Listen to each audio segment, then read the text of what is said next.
Hi, welcome to Model Trends. This is part 2. I've just been running around for this preparation for the big storm that's arriving here in the UK tomorrow. I think it's called Storm Éowyn.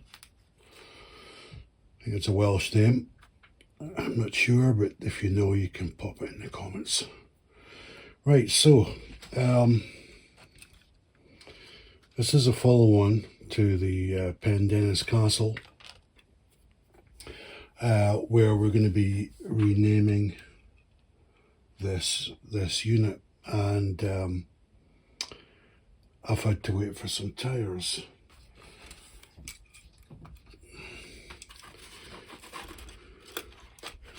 Because I'm going to remove the tender. Yeah. And then the tender lifts off. Okay, just pop that in there.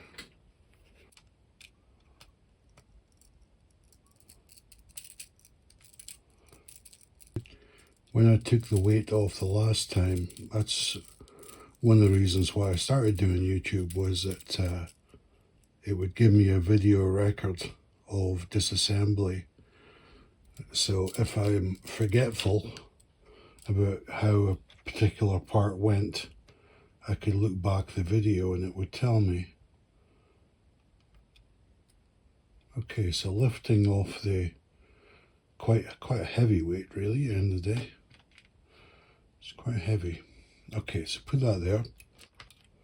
As I thought, I was having a problem with it. I cleaned the brushes and I lost a spring, and now the spring that I'm got in here is really too strong. It's actually pushing the cap off, so I'm just gonna have to keep an eye on that. I don't have the exact spare spring, so I'm gonna have to get on my hands and knees to find it. Yeah, this is what I was saying about these are not the right traction tires. They're way too big, way too big. Common sense should have told me, right, when I took these out, that I was like, well, hang on a minute, this is like traction tires for the main wheels over here, not for the tender. Do you know what? I might end up just keeping these. I don't know. Let's see. To say I'm disappointed is an understatement. Right, plan B. I've always got to have a plan B, right? I have traction tires for class 33 diesel locomotives and a class 90. And what my plan is here is I am going to try and make one of these fit. You know what, I think that is, it's just too small. I think this will be the class 90.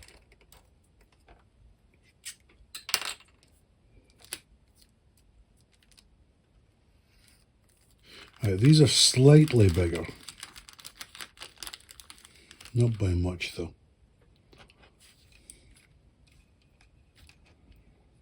Let's say that there is maybe a knack to how these things fit. I actually did get some spares from Hornby directly from Margate,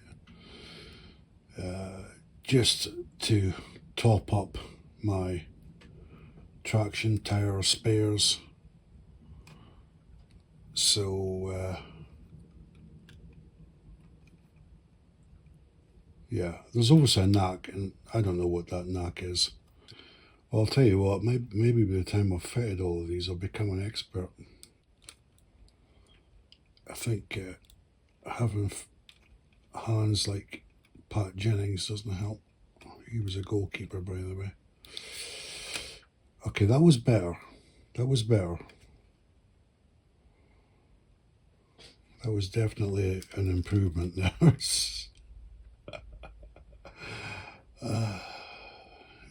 They do say you learn by your mistakes, right?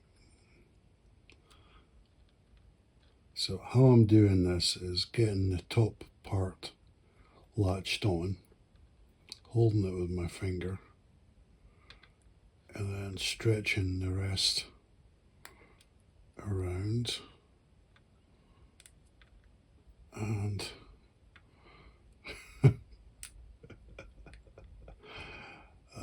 this is a real frustrating type of job, honestly. Right, that's on. Okay. Yep, I'm definitely improving. Now, I don't know if you can see that. I'll try and hold it up as best I can. The traction tires are on, but like I say, it's a little bit narrow. I'm not going to put this in too tight, by the way. A lot of you will know that because of plastic deterioration, cracking is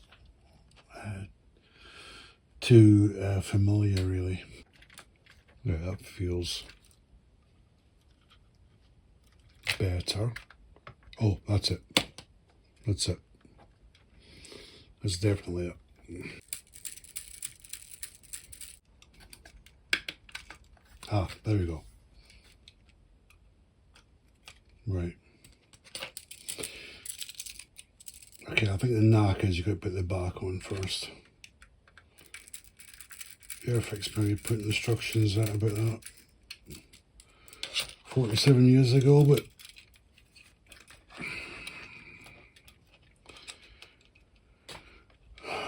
okay. Time to go to the test track.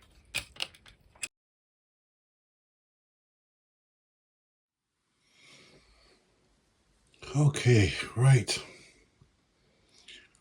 That was a kind of bit of running around there to get this thing up and going. So yeah, the story is that there was a number of minor things not quite right with this locomotive. So let me try and go through it systematically. So I fitted the traction tires, albeit they're not the exact ones, but they are the right diameter of wheel, but the width or the tread size is a little bit narrow, let's say. And I believe that these traction tires are for the Class 90 locomotive. But I'll give you some more information on that later. So the next thing was that the locomotive wasn't really moving.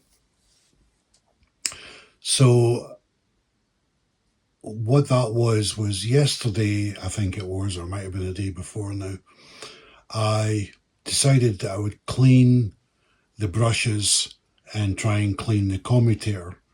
And cleaning the commutator was just a no-go, because if I had went further with that, I would have ended up with a motor housing in bits, I would imagine, because the locomotive is old, and to start taking the thing completely apart, plastic would have been cracking on me, and I would have just ended up with a jigsaw puzzle.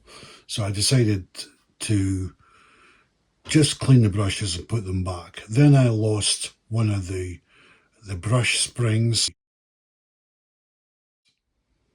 and I couldn't find it. It was a couple of days ago now. So I replaced it with another spring that I thought would do the job. I cut it to the right length, but the diameter of the spring wasn't right, and also the length of it wasn't right. So effectively what was happening was the spring was pushing the cap, which closes it together, was pushing the cap off. So there was no electrical connection. So I, just in the last half an hour or so, I had a mad search for the spring that flew across the room, and miraculously, thanks to God, I found it. Would you believe it? I found this spring. Great. So I can't believe I found a spring. Anyway, so I found a spring. So I took the thing apart again, took out the temporary spring that I fitted in, replaced it with the correct spring, snapped it all back together. I did this off camera because I was I was rushing at that point. So I put the weight back on, I put the tender housing back on, closed it up, and the locomotive was working. That was great. But the front bogie was all over the place. There was something really going wrong with the front bogie. And if it wasn't for this locomotive here, the Caerphilly Castle, apologies, I was calling it Carnarvon the other day, but the Caerphilly Castle here, that when I bought this 6-7 months ago was mint, but it's not so mint now, and I'll tell you why in a few minutes. But if I didn't have this as a template, I probably wouldn't be able to have got this running as well as it is now, because I could compare the front bogie on this to this one and work out what was going wrong.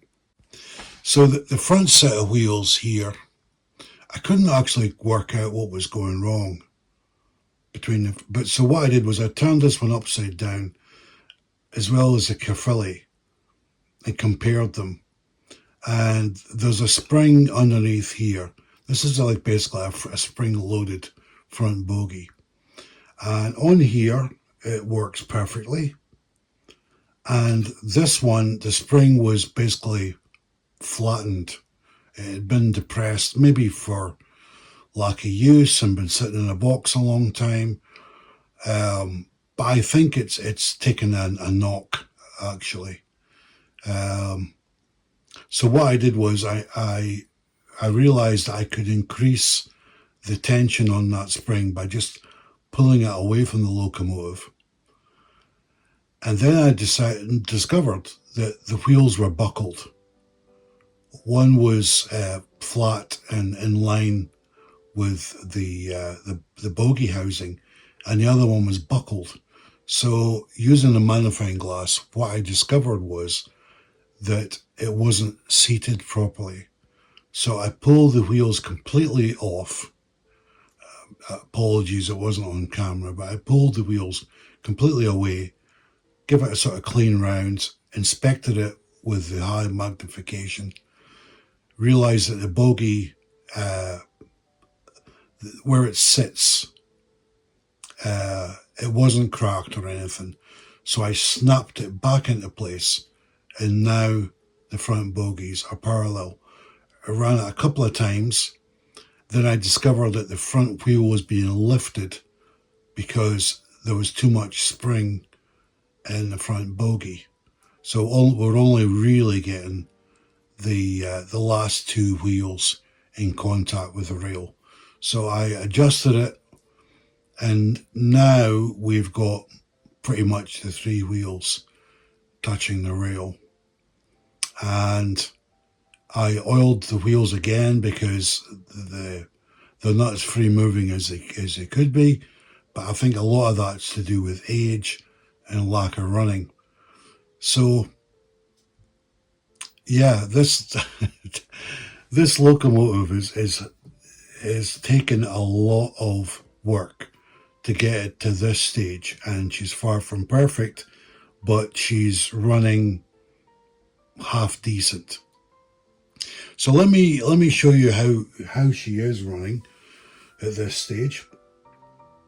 She's still obviously called the Pendennis Castle at this point, until I get around to renaming. But anyway, let's have a look. There you can see the wheels. are not turning as well as they could be. But off she goes.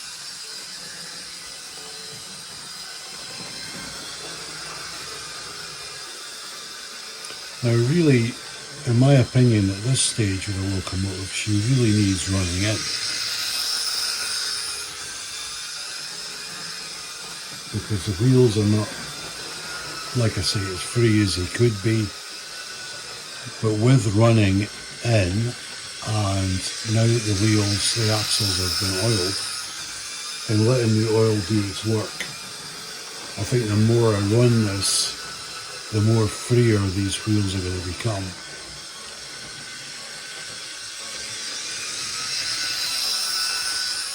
But I'll tell you what, where we are now with the locomotive running the way she is, I'm actually quite happy with that.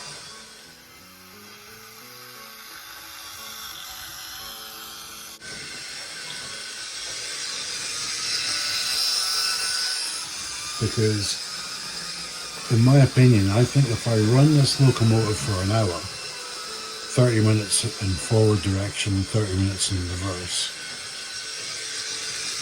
I think this is going to be a huge improvement.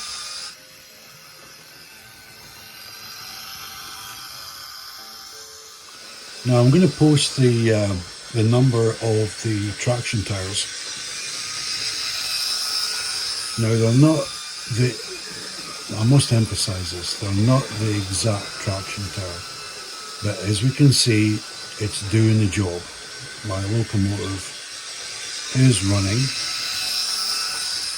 and relatively well. But what I've noticed is on the corners, because the traction tires are not the correct width, there's a little bit excess sort of wobbling on the tender. Those, as I say, you've seen the part number. You've seen the part number now for the traction tires. It would only be a temporary thing until I discover exactly what the right size is going to be. But quite honestly, I'm pretty happy with this, with the running so far. The fact that it wasn't just a straight fix, but because it's at some stages of this, I thought, do you know what, I'm not going to be able to get this going to a decent level. But if I didn't have the Caerphilly castle, I can tell you right now, this locomotive wouldn't be running. Well, like I say, I am happy enough with that. I think that's, for a number of things that was going on with this locomotive, and the fact that I've got her running at this level, I'm okay with that. Now, another thing that I spotted, and I probably should have been more aware of this when I did the first sort of inspection of it, this locomotive was actually built in 1977. So it would have been one of the first 100 or so, I guess, off of the production line when they were building these. Now, there is conflicting information available. I read that the Castle class was introduced in 1979. But obviously that's not correct, because on the moulding it says 1977. So I'd be inclined to go with the moulding rather than the information that's in the public domain. So that makes this 48 years old. Now, one additional bit of information in relation to the Caerphilly. When I got the Caerphilly about 6-7 months ago now, she really was mint, and I was amazed how well she was running. But I picked it up today off of the layout, and if I stretch over here, this fell off, which is the remnants of a traction tire. So yeah, so the point is, or the moral of the story, um, the Cafelli had three traction tires down one side intact and one in the center of the other side, but they're all splitting and falling off, and you can feel that it almost feels like plastic now as opposed to rubber. So just through age, they're splitting. Yeah, I'm pretty happy with this. I'm going to run this in for the next hour and keep an eye on them. And if all's well, then I'll start working on the renaming. Okay, so now for an update. We're now 24 hours on after Storm Eowyn. I just wanted to give you an update on the running in performance of the Pendennis castle with the traction tyres. So I ran the locomotive for about an hour, 30 minutes going forward, 30 minutes in reverse, and the traction tyres that I had fitted, most of them had either worked their way off of the actual wheel, and it was running very, very badly. So yeah, those traction tires are very much only a short-term temporary measure. Effectively, I'm going to have to take them back off. It's just not a realistic proposition. Now, I spoke to Peter Spares and earlier today, and I told him that they'd sent me the wrong traction tires, and we got into a long conversation about the requirements I have for traction tires for the early Airfix Castle class locomotives. And you need to bear in mind that most manufacturers, not just in model rail, most manufacturers keep spare parts for about 10 years. And then after that, they no longer keep that type of product. Now that's a very important thing to think about, especially when you have or you collect older model trains, which I do, and I know a lot of people out there do. I've got a mix of new and old. I know modelers that just focus on Hornby Dublo, for example, and getting spare parts can be very, very difficult. So anyway, cutting a long story short, and to bring this video to a close, I'm going to be working with Peter Spares over the next few weeks to get the exact dimensions of rubber traction tires for our requirements.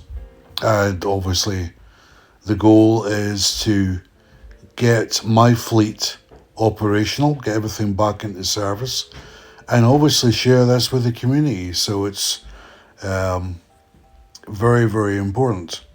One extra side note is just last night I was thinking, well, why don't I maybe move away from tender driven with the castle locomotive, and maybe I should look at a more up-to-date castle version. Well, I did that, and there is castle versions. The most recent ones are within the last, say, 3 years by Hornby, and they were selling for around £200. And I was quite shocked at that. Now, I think that is new tooling by Hornby. I don't know if it's a cast body or a plastic body shell. I don't know. But I don't think I'll be paying £200 for a new castle. There is other options. But I think what I'm going to do now is, this is my idea, is to get the Pendennis Castle and the Caerphilly Castle back in service. I'm not going to change the name of Pendennis, and I'm going to get a more up-to-date, relatively recent locomotive. I'm not going to spend £200, but I'm going to get something pretty decent, quite modern, either a Castle or a King class, which were very, very similar, and then I'll rename that, because, the renaming kit that I have is quite expensive, and, I have to be realistic. How much life does the Caerphilly or the Pendennis, how much running life do they have in them? I would argue, depending on how much I'm going to be using these things, they're only going to last for about another 5 years max, unless I just keep them as a museum piece in a display cabinet. But they're not going to have a long life. I just don't think they will, because they've got plastic corrosion issues. That's only going to get worse. The traction tires thing is always going to be an ongoing thing. I've also, in parallel to what I'm doing with Peter Spares, I'm also bringing in an absolute bucket load of various sizes of traction tire, so that I don't go through this hassle in the future.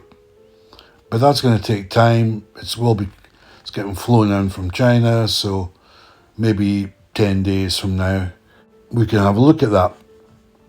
So that's this. This is going to be part 2. I'm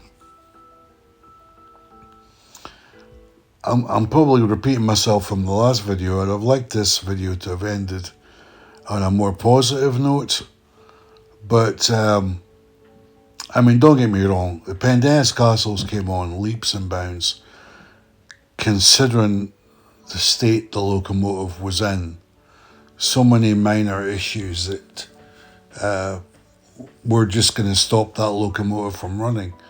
I've now gotten her to the point that she can run even with temporary traction tires, and we just need to get the right traction tires on it, and everything's great. I might decide, once I get the correct traction tires, I may decide, what, this locomotive is fantastic, and then I'll do the renaming on it. I don't know. Time will tell. But I do think it's going to be a little while before we see part 3. I was in two minds about whether I should put out this video at this stage, because it's only an intermediate situation that we've gotten to, and I don't think we're anywhere near closure with this project. But anyway, I must thank you all for watching and following this project, and yeah, I'll see you next time.